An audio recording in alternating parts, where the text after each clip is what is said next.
I'm glad to see all of you here today. I know it's not an easy thing to come, but all of us at some point inside realize that there's something more we have to do.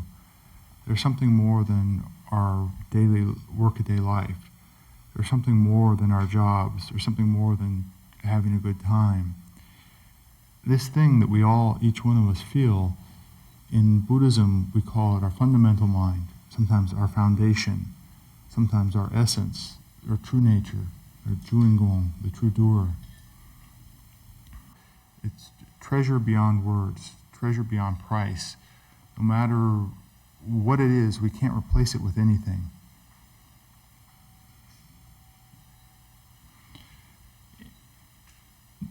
The reason why people feel unsatisfied quite often with their daily life is because they're focusing all of their energy on something else. They're focusing all of their energy on making a living, earning money, maybe fame, maybe school, to the extent that they're forgetting about their foundation. Because they don't pay attention to their foundation, they begin to feel lonely, they begin to feel sad. No matter how much energy you spend on something outside of yourself, sooner or later that changes, sooner or later that goes away, and it always leaves us feeling dissatisfied.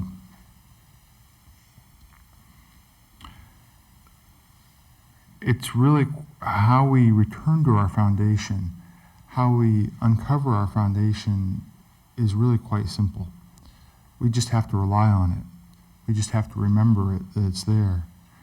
Instead of trying to use our own cleverness, instead of trying to wiggle our way out of situations with our thoughts, with excuses, with other ideas, if we entrust and let go of everything back to our foundation, the solution comes out.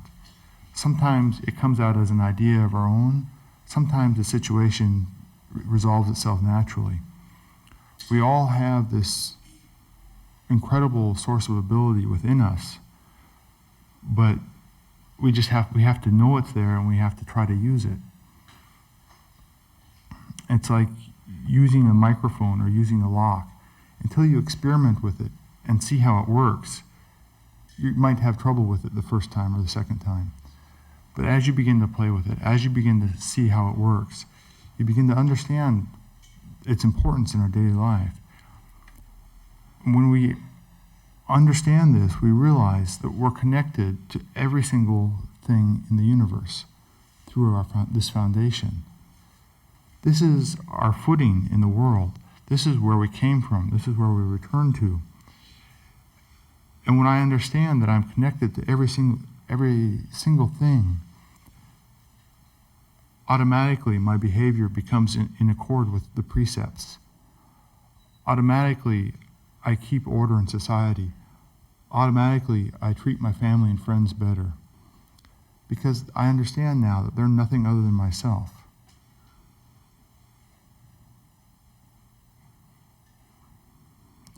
All of the teachings of innumerable sansas, great sun masters, great practitioners of the Dharma, the Buddha, all of his disciples, all of them were aimed at one thing: awaken for yourself. You're the one who has to do this. You're the one who has to deepen your spiritual level. The other day I compared it to a recipe. All these books, all these teachings are like a recipe, and our daily life is the ingredients. But no matter how well we can recite the recipe, no matter how well we have the recipe memorized, until we actually apply it, until we actually try to cook, until we actually try to use it, we still don't really have food. We have, raw vegetables or other ingredients, but it's not a real meal until we put it into practice, until we cook it, until we turn it into real food that will benefit us. And this kind of food, this Dharma food, doesn't benefit us alone. It benefits everybody around us. It benefits the whole country. It benefits the whole society. It benefits the whole universe. And the evening ceremony, we have part of the ceremony that says fragrance of precepts, fragrance of meditation, fragrance of wisdom, right? Gehyung, Jonghyung, Heihyung. This fragrance is mind. If you meet somebody who practices very diligently, you don't know why but when you're near them, you feel better. And this mind of ours is like incense. And it's very subtle, you can't see it, but you can just kind of get a whiff of it. You can get a sense that something's there. And this is what you feel around people who practice very sincerely. Like this, our mind affects everyone around us, for good or for bad. If we live a very upright life, then even as we walk down the street, without any thought of doing it, without any intention of doing it, we give a good influence to the people we pass. You could compare it to electricity. You don't see the electricity coming and going, but when I flip on the switch here, the light comes on over there. Something's connecting that, something's gone back and forth.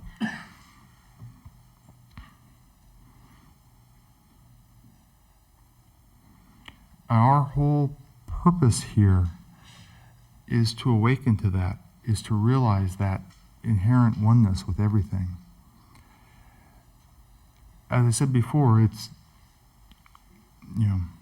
more precious than anything else. It's such a bad trade to abandon it for money or for fame or for other people's approval. It's just a terrible thing to do.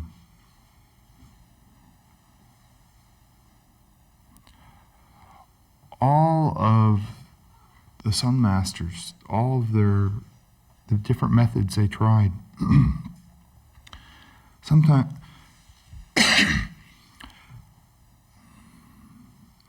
sometimes if you look at the records of Sun Masters, you can see them trying different expressions, trying different ways to explain something. And each time they're trying to express this, if I say it like this, do you understand? No? Okay. If I say it like this, do you understand? They're trying so hard to get us to realize this for ourselves. But we have to make that step of putting it into practice. Most people, when you come to the temple, you have a sort of an idea of what you have to do, but it's actually doing it that takes the effort. But the great thing about this practice, the great thing about learning to discover my own inherent nature is that as I begin to experiment with it, as I begin to understand how it works, it teaches me which way I have to go. I could sit here and speak all day to you. I could speak for 10 days, and there'd still be some things I couldn't cover. But nobody can tell you every little detail. Nobody can tell you every little thing. But when you practice for yourself, you find these things out. All of these things will become clear to you.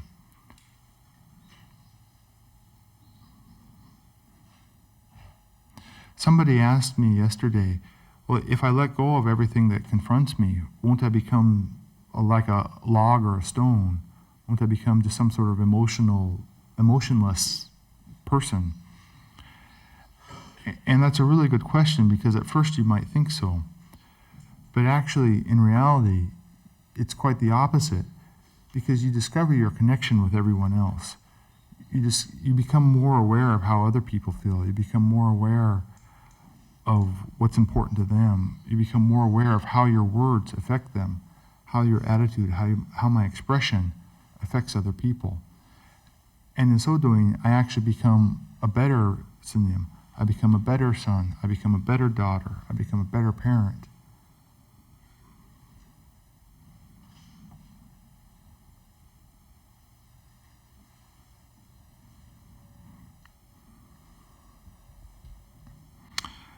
I believe it was the Chinese Sun Master Lin Chi who said, "I don't teach anybody anything, I just untie knots." And what I think he meant by that was that if I just rely upon my own foundation, what I have to do becomes clear to me. How I have to practice becomes clear to me. Except for the thing, my own habits, my own tendencies that sabotage myself. There's a lot of things that, habits that we've developed over eons that hurt our spiritual level, that cut us off from other people, that break that understanding or help imprison us from realizing our connectedness with all other people, from realizing our fundamental mind. And usually we call these things like the thoughts of I, me, mine. This is mine. As soon as I say this is mine, it's not somebody else's. They don't have it. I just have it. And right there, I've set up a dualism. Right there, I've cut myself off from that person. One of the most destructive things that we can do is blame other people for the things that happen to us. It's not my fault, it's their fault. And it's hard, again, you can see it happening because you can see if I blame other people and then watch how you feel, you'll see the effect, you'll see the result. I think it's because, again, we're cutting ourselves off. We're trying to reduce the other person who we are fundamentally connected with. And the other side of that is criticizing other people, finding fault, trying to point out their weaknesses. And sometimes it seems to me that this comes from the habits of our evolution, trying to be better than somebody else. If we can't be really better, then we have to beat them down. We have to dominate them. We have to control them. Or trying to, if we feel offended by them, trying to hurt them by saying something vicious or saying something critical. And when we were evolving, when we lived as animals, it was our bodies that were attacked. Our bodies were eaten. Our bodies were fought over. But nowadays, when we've reached this level, it's as if our spirit is being attacked. And these habits that we had may have worked somewhat when we were evolving from animals, but now that we've reached the level of a human being, we have to evolve to a higher level. And these kinds of habits aren't helpful to us. We have to let go of these habits in order to continue our spiritual evolution.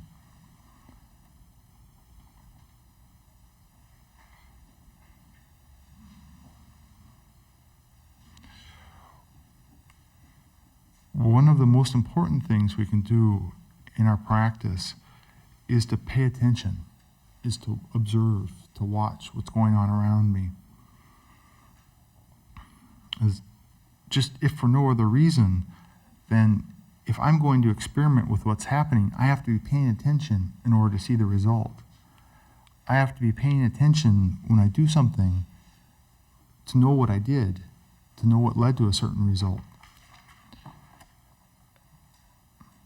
There's something about just paying attention that lets our fundamental mind take care of things. It lets our fundamental mind dissolve the things that we're facing. This inherent power of our foundation, of our true nature, is just so incredible, but we have to give it a chance.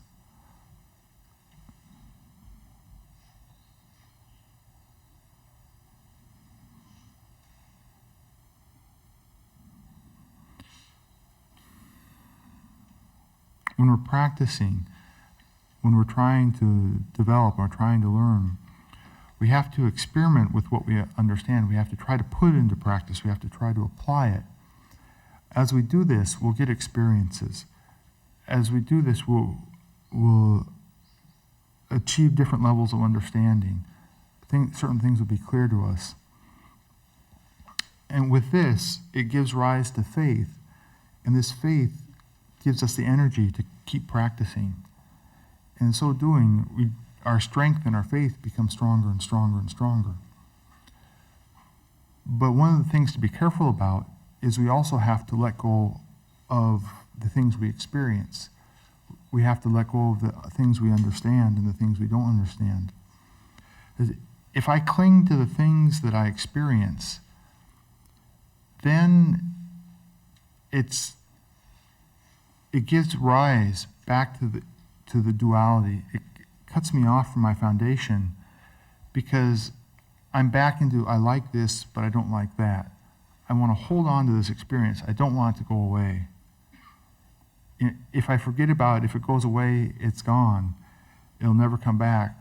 And this kind of fear actually inhibits us. This kind of fear blocks us. In addition to blocking us, as long as I'm trying to recreate the same experience, as long as I'm trying to live in the same state all the time, I can't move forward to new states. I can't move forward to new experiences.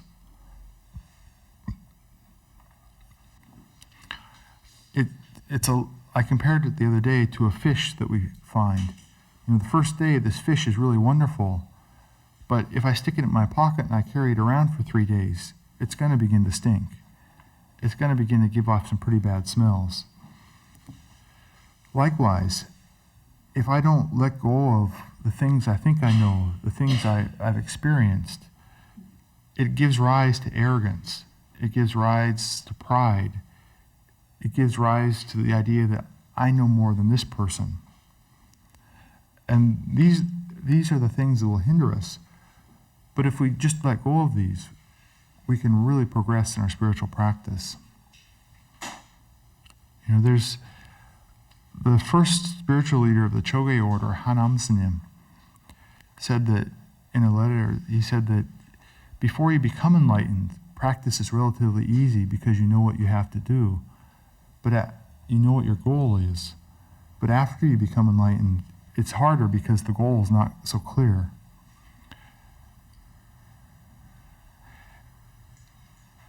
And even though, no matter where we are, no matter what we get to, we always have to keep letting go of where we think we are. We have to keep letting go of what we think we experience.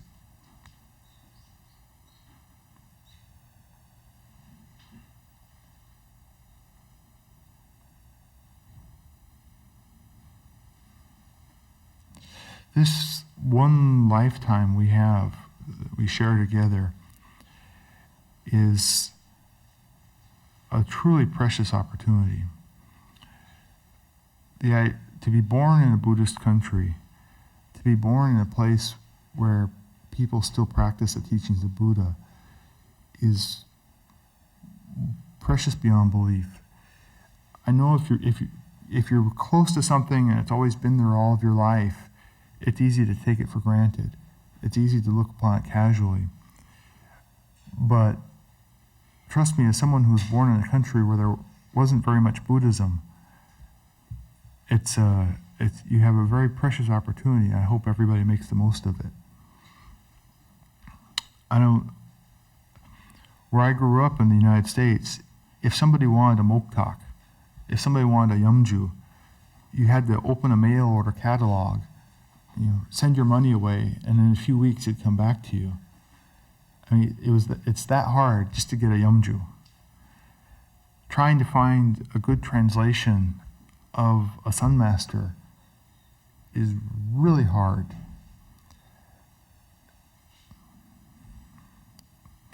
When I first came to Korea, and even still, I used to love walking up and down the street in front of Choge-sa.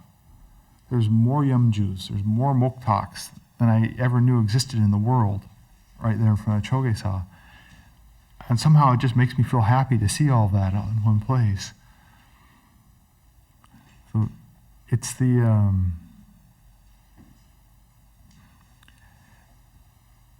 it gets really easy to take the things around us for granted, to take the people around us for granted, to take our circumstances for granted.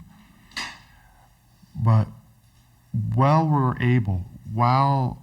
our living conditions are fairly comfortable, we really have to apply ourselves. Sometimes I notice that when I have the most difficulties, when I have the most hardships, that's when I learn the most. But then I've learned the most, but then when I don't have those hardships, when I don't have those difficulties, that's when I really have to work at applying what I've learned. That's when I really have to try to put it into practice.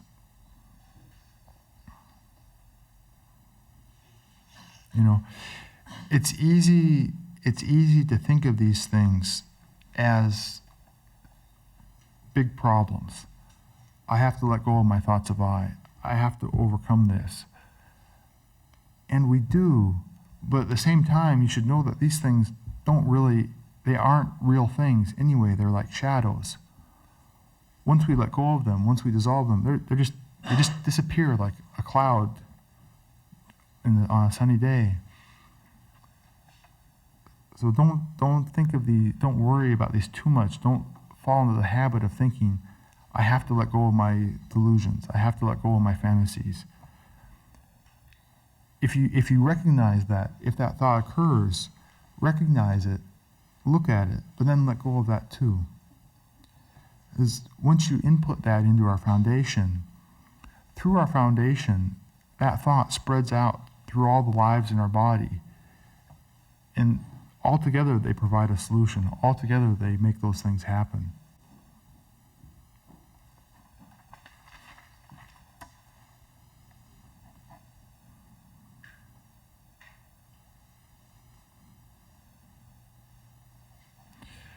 One of the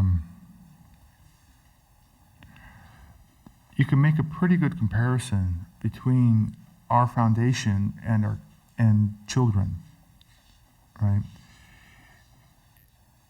If we just trust our foundation, say, okay, you can do it.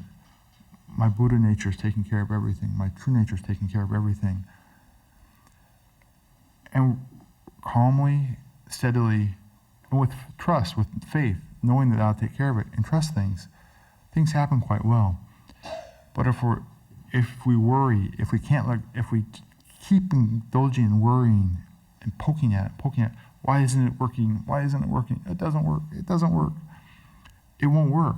It's like we don't give it a chance to do it.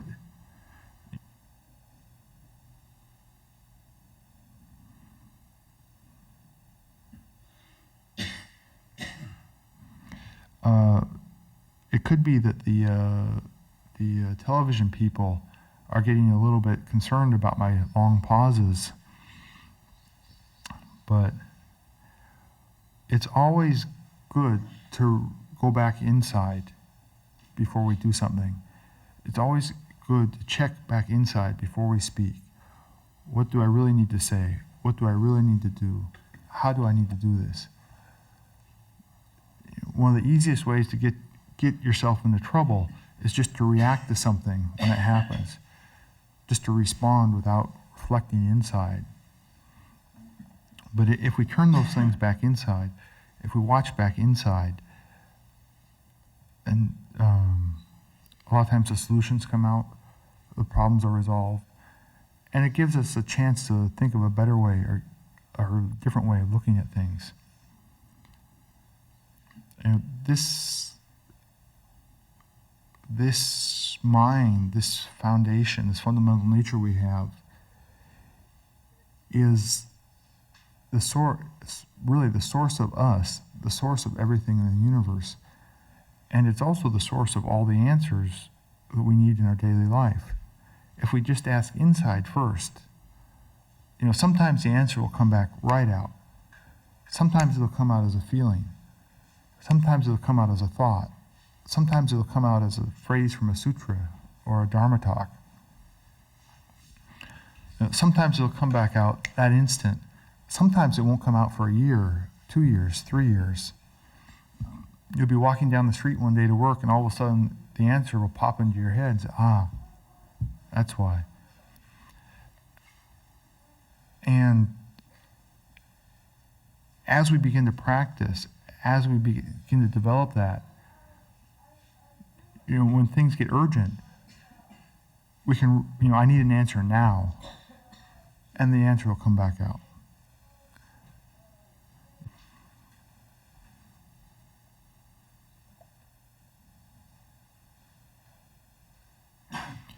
So when we let go, when we entrust, this isn't trying to push things away. This isn't trying to force something down. It's knowing that my true nature, my Buddha nature, is taking care of it. And then leaving it alone. Not forcing it, not trying to touch it, poke at it and see what's happening. Once we entrust something, my true nature is taking care of this. Leave it at that and we just go forward. And if it pops up again in 5 minutes, let it go again. And try to resist the urge to turn around and see, how's it doing? Is it working? How's it doing? If we keep doing this, we won't be able to make any progress.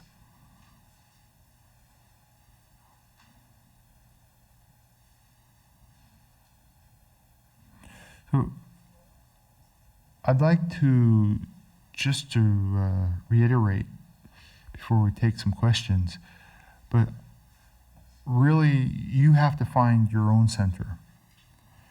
You have to awaken to this own mind. Nobody else can do this for us. I'm the only one who can deepen my spiritual level. I'm the only one who can break through the things that hinder me. And I'm the one who has to figure out a way to put this into practice, to try this, to try that, to try this other thing, and see if that works, see what happens. This is true science. This is what science really was. If I do this, what happens? If I do this, what happens? See what kind of result comes out. See what kind of benefit occurs or what kind of problems happen. And just because something works one time, you can't stop. You have to keep pushing. You have to keep working at it. It's like all of our past history, all of our karma is input into our mind, is input into our body. And craving, desire, hatred, like, dislike, all of these things come back out. And so something comes out once, and so I let it go, and it's like, okay, all done. Well, hopefully, but over these eons, we've input the same thing so many times that we let go of one, but another one that looks almost exactly the same can come back out next time. And so it's easy to think, well, it didn't work, nothing happened. When in fact, what we may be looking at is a different feeling, or the same feeling. Actually, how did I say it? It's not that it looks exactly the same, but it's not the same one. It was something that was input at a different time. So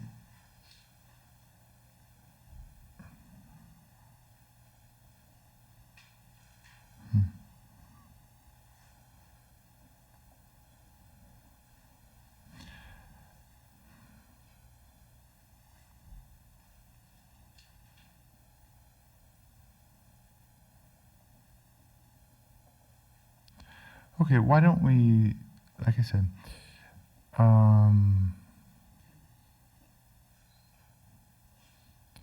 this kind of experimenting, this kind of applying is what we have to do. We have to find this out for ourselves. And the way we do this is by trusting our inherent nature, knowing that our own fundamental mind is there, and entrusting everything to it, and then watching and seeing what happens, and go forward in our daily life. Every single one of us has this nature. Every single one of us is part of this universe, so we can practice wherever we live in our daily lives. We can practice in whatever circumstances arise. I hope that everybody will try to put this into practice. Thank you.